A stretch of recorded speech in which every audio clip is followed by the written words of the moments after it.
Welcome to Kindergarten Class. Ang pag-aaralan natin ngayon ay tungkol sa pamilya. Meron tayong dalawang uri ng pamilya, ang maliit na pamilya at ang malaking pamilya. Unahin nating pag-usapan ang maliit na pamilya.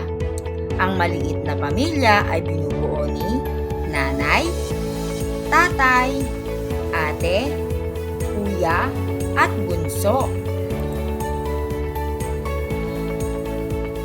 Samantalang ang malaking pamilya naman ay binubuo nina lola, lolo, nanay, tatay, ate, kuya, bunso.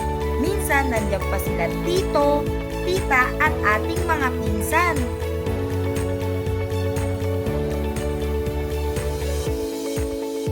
Kayo ba mga bata, anong uri ba ng pamilya ang meron kayo sa bahay? Maliit na pamilya o malaking pamilya?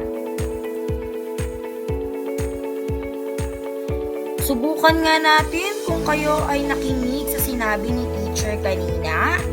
Sabihin nyo nga po isa-isa kung sino ang nasa loob ng maliit na pamilya.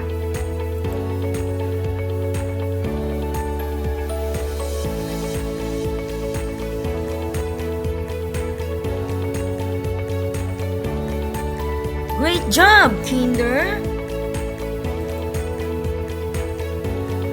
Sabihin naman ang nasa loob ng malaking pamilya.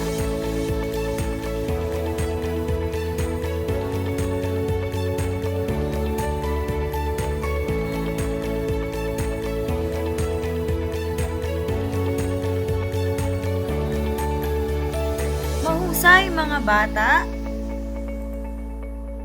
Ngayon naman mga bata, pagtugmain natin ang mga miyembro ng pamilya na may kulay sa walang kulay.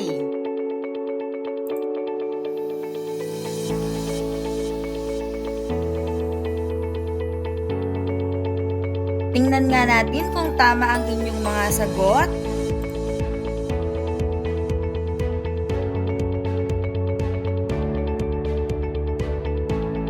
Very good, kids! Ngayon naman ay bilugan natin ang tamang miyembro ng pamilya na sasabihin ko. Number 1, ate. Number 2, bunso. Number 3, tatay. Number 4, nanay. At number 5, kuya. Tingnan nga natin kung tama ang inyong sagot. Number 1, ate. Number 2, bunso. Number 3, tatay. Number 4, nanay. At number 5, kuya. Mahusay mga bata!